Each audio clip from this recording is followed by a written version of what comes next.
gutom, magluluto tayo ng spaghetti na walang red bell pepper.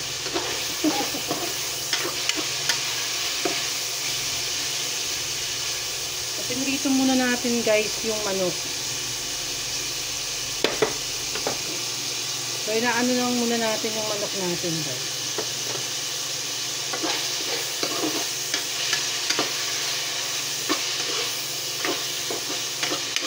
Medyo luto-luto natin yung manok. Prito yung konti.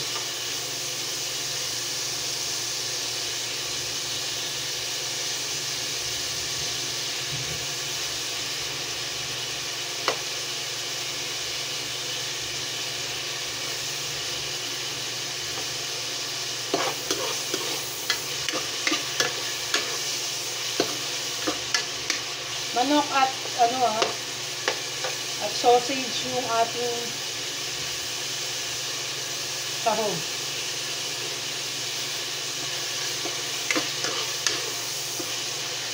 So, lagyan ko lang ng asin tong manok natin.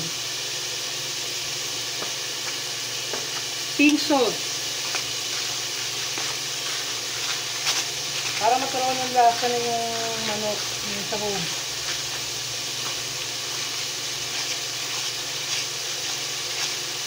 Ayan.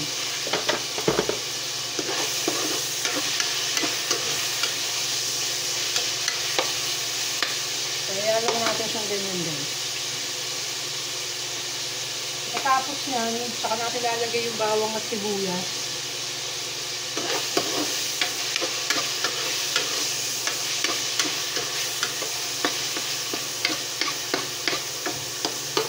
Ay hindi, hotdog muna guys. Kasi mabilis masunog yung sibuyas at bawang. Prituin muna natin yung mga dapat prituin.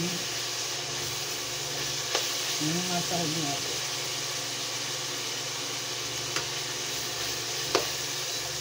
Ayan. Parang nakukulangan pa ako doon sa sausage.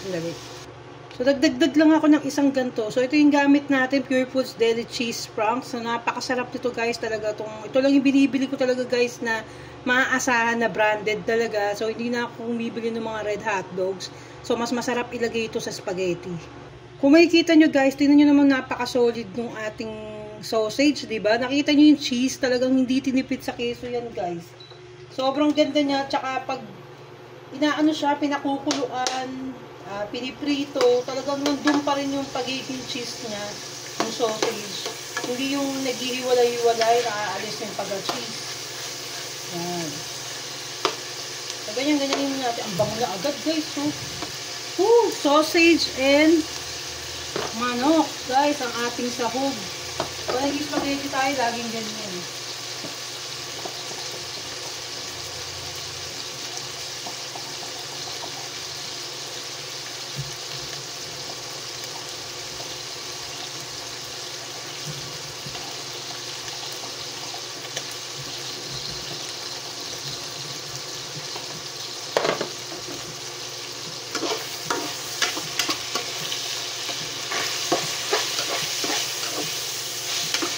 Kaya pag-halu-haluin na natin yung manok saka yung sausages.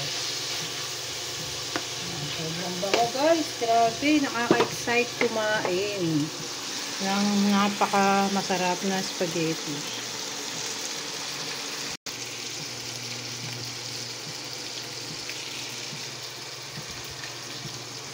Halang natin maluto siya ng bongacious guys. Yan. Bango ng sausage. Kaya natin maluto ng maluto yan. At pagkatapos nito, dyan na rin natin aninin yung mga sibuyas natin.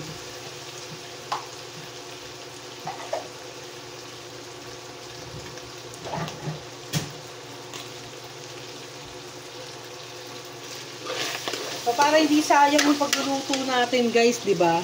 Ng masarap na spaghetti. Dapat magluto na tayo talaga ng napakasarap. Itodo na natin guys yung masarap na pagluluto. So mamaya lalagyan ko to ng butter, yung sauce natin.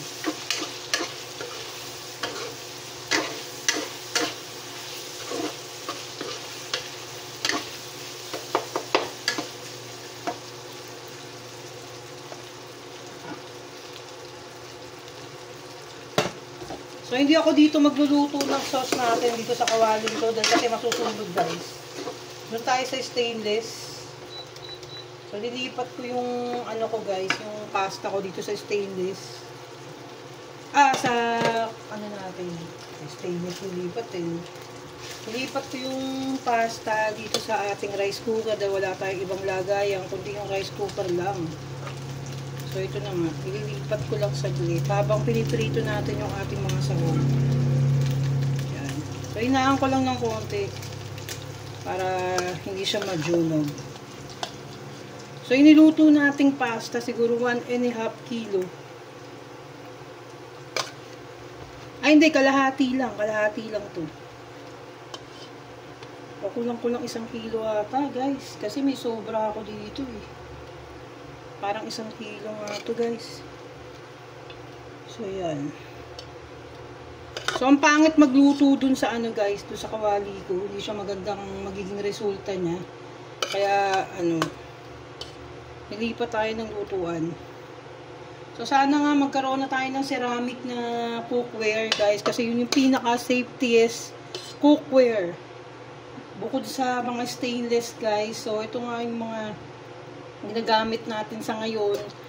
Pagsamantala lang yan, guys. Pag na donation na lang tayo, guys. Kasi may magbibigay daw sa atin, guys. So, inaantay natin yung pagkakataon na yun na dumating yung ibibigay sa atin na ceramic cookware. Yan. So, dapat mag-invest kayo. Hindi yung luto kayo ng luto lang, guys. Dapat inaalam nyo rin, guys, kung ano yung mga safeties na cookware na ginagamit. Dahil kasi, guys, yung mga chemicals na nakalagay dyan, yung mga coating na nakalagay dito sa, ano natin, dito sa mga pinaglulutuan natin, nakakain din natin yun. So, ayan yung mga sabi-sabi isang main ng cause ng pagkakaroon ng cancer, guys. So, huwag naman sana, guys, kaya anina natin. Ano? Kahit pa paano, mag-ano na tayo, di ba? Mag-invest na tayo sa magandang lutuan.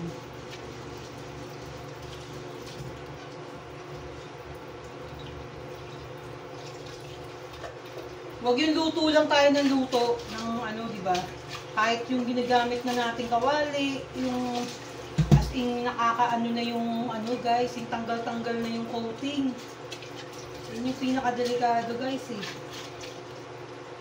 So, itong gamit ko, stone kasi to. Stone na gawa siya sa stone. So, hindi siya non-stick, guys. Kaya medyo safe pa itong gawa sa stone na cookware. Kasi yung mga Hapon, sa stone nagluluto, parang yan yung pinakapalayok nila. Ganyan yung ano eh. Yung texture ba tawag doon? Yun. Ganyan yung ano nila. Yung parang granite. Ginagamit. Para siyang granite, guys. So, yun. So, sana dumating na talaga, guys, yung ano natin. Yung ating ceramic. Kasi yung ceramic talaga, guys, hindi siya natatanggal talaga as in yung pinang-coating niya. No, hindi siya natatanggal, guys. Kasi yung iba, luto lang ng luto, guys, hindi nila alam kung ano yung mga safe gamitin na lutuan.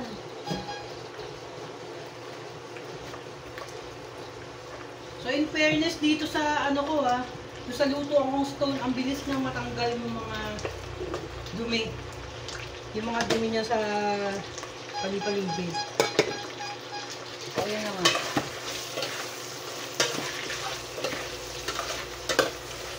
So, lilipat natin itong ano, guys. So, lagay ko na rin yung ano, guys. Ayun, aalisin ko pala itong mamaya. Dahil kasi, ay, hindi na. Hindi ko na siya alisin, guys. So, ilalagay na natin yung bawang. Lagay na natin. Nakikita nyo? Hindi nyo nakikita. Grabe, nagpalit kasi ako ng lutuan. Hindi nyo nakikita yun, no? So, naglagay na tayo ng bawang. Tapos, alagay na rin natin yung sibuyas, guys. White onion ang gamit ko. Nakagamit man lang tayo ng white onion, di ba? Pang malakasan. No? White onion. Onions. So, ito na nga. So, So, ganyan. Ihalo na natin, guys. Ihalo na natin. Nakan ko lang ng konti. Hirap magluto ng hawak yung camera, guys. Ang hirap yan. So, yan, medyo kita. Sana hindi delikado. May camera on the side. So, inaan ko lang yung ating apoy.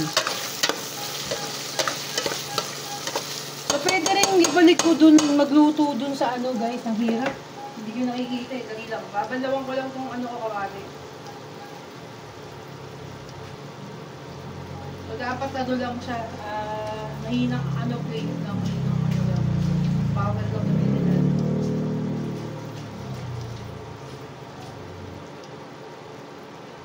So, mahirap magluto guys dun sa ano.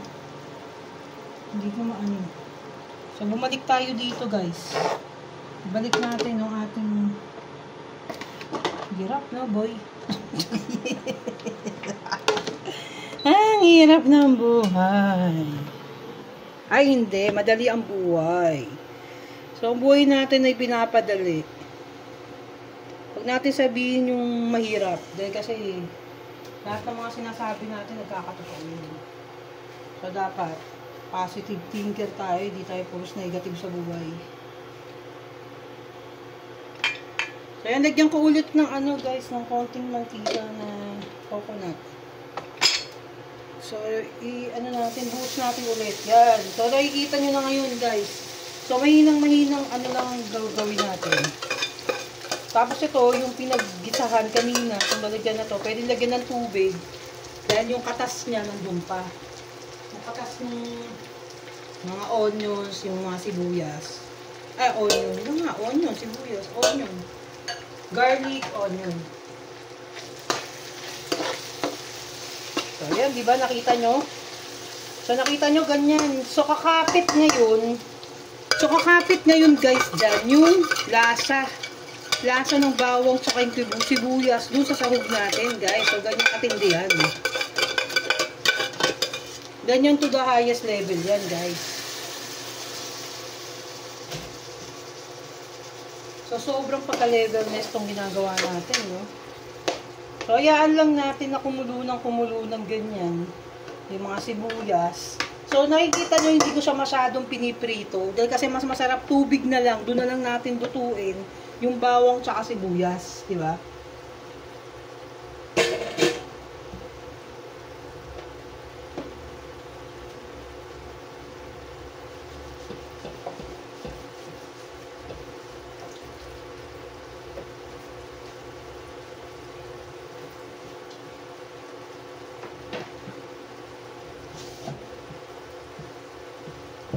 Ayan guys. So ako pag nagluluto ko, ayoko nang madumi yung paligid ko ng kusina. Kaya napagsasabay ko yung pag-uugas tsaka yung ano. Ayoko madumi yung yung mga paligid guys. Kasi dapat talaga malinis tayo sa pagluluto. Dahil kasi pagkain yung niluluto natin. Dapat talaga malinis.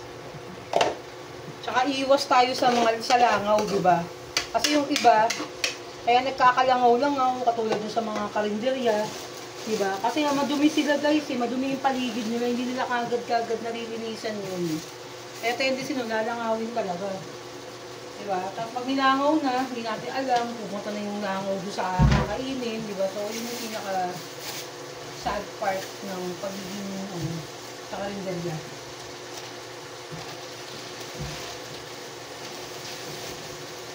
So, inaan lang natin guys. Inaan lang natin siya.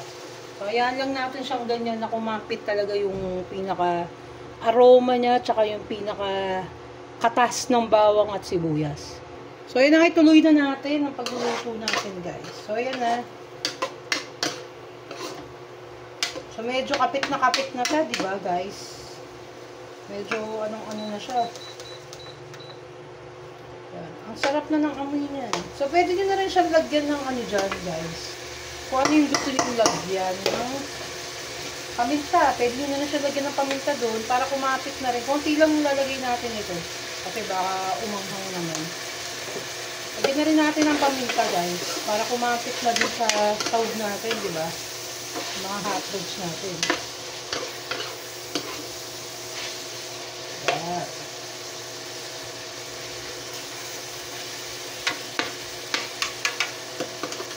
So, medyo ano-anin pa natin siya para medyo maluto pa yung hotdogs. Yung pinaka-bonggi dyan eh. Yan ang dapat natin hindi ginanilimutan. Yung pabonggahan. Pabonggahan sa sarap sa pagluluto. Kahit walang red bell pepper yan, guys. Hindi kasi ako naglalagay talaga pag nag-spaghetti ako, ha. Baka meron na namang mamintas, ha. Sabihin na naman. Kaparis nung vlog ko na iniba ko na yung title. White spaghetti na lang. Hindi ko na siya ginawang carbonara, guys. Kasi ang dami, di ba? Yung carbonara kasi, merong Pinoy version yan. Hindi lang yan Italy version. No? So, meron tayong carbonara na, yun ang hindi nila maintindihan, yung mga ibang lahi na nanonood sa atin, dito sa vlog natin, na todo-todong mga pintak sa mga pinaggagawa nila doon. Guys, kung kailang nakailang views na, ilang views na yung carbonara ko, ilang views na yun, guys. Diba? Hindi ko nga alam, guys, bakit, bakit nila pinanonood, eh. Diba? Bakit nila sinusuportahan yung vlog ko na yun, eh. Kung alam nilang mali yung ano ng pagluluto ko doon. So, pinalitan ko na ng title, guys. Ginawa ko na lang siyang white spaghetti. Para wala nang question pa. Total, marami na naman siyang views, kaya hayaan na natin. Diba? So, ayun na nga, nilagay na natin yung ating 3 cheese overload. 3 cheese overload. So, itong 3 cheese overload, di na pala tayo kailangan maglagay dito ng ng white sauce, ng tawag dito, Nestle cream, dahil kasi nga creamy na siya, na siya, cheese na, yung mga cheese na siya. Yan. Bango, guys, sobrang bango. So, magka-add tayo ng tubig, guys, dito sa ating spaghetti. So, yan lang, tansyahin lang. Ang dami pala ng pasta ko, grabe, ang dami ko palang nalutong pasta. So, yun na nga, guys.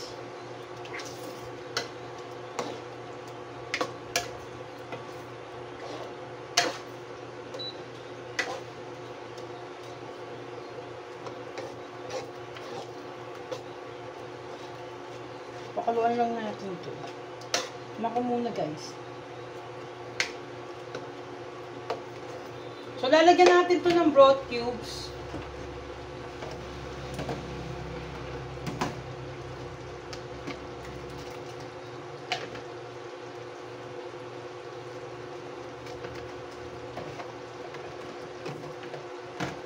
Pwede rin, huwag na tayo maglagay ng broth cubes, guys. Sa inyo nga kung gusto nyo lagyan ng broth cube. Pero hindi pwedeng hindi lagyan, guys. Hindi pwedeng hindi lagyan. Kailangan natin lagyan para kumapit yung sarap niya. Yan. Sarap, guys. Sarap.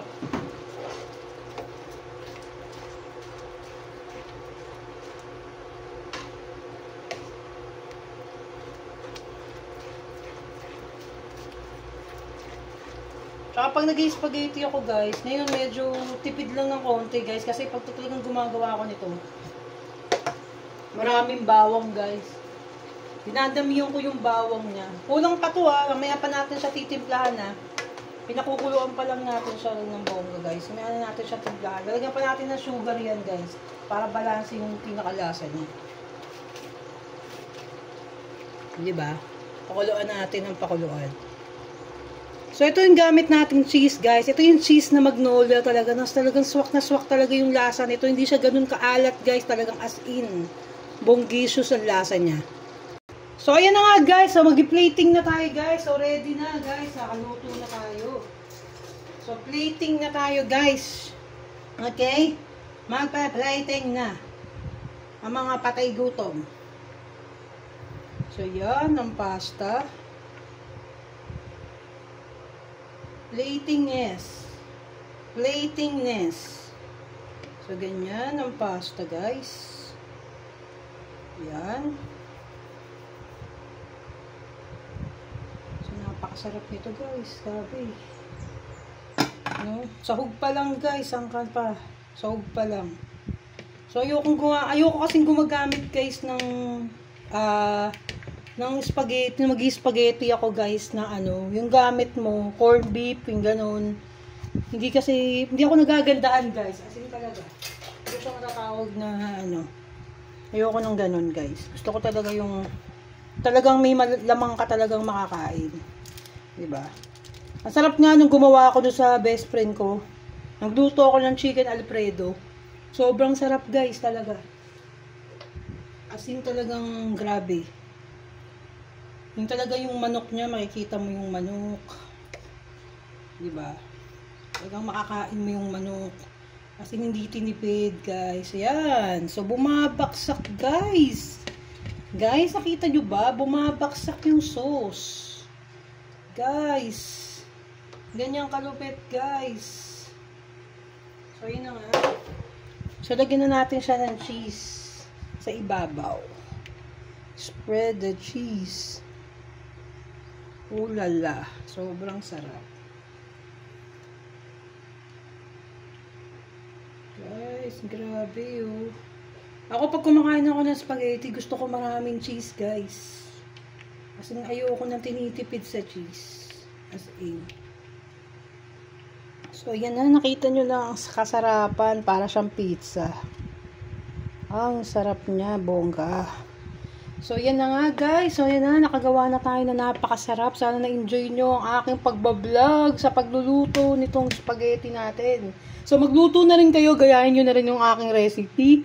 So, kung gusto nyo gayahin yung recipe, sarili kong recipe, kahit hindi ako naglalagay, guys, ng mga ingredients talaga na para sa spaghetti, like yung mga red bell pepper, guys. So, hindi ako naglalagay nun. So, kung gusto nyo lagyan, pwede naman nasa inyo yung paglalagay. At nasa inyo yung mga ingredients na gusto nyo ilagay, na ayaw nyo ilagay. Dahil kanya-kanya naman tayo mga recipe eh. Pagdating sa pagluluto, merong mga hindi nasusunod, pero choice natin yun na hindi masunod. 'Di ba? Kasi doon tayo nasasarapan. So, yan na. Ang napakasarap na cheese spaghetti. Salamat, babu. Mga kapatay gutom. Lamo na!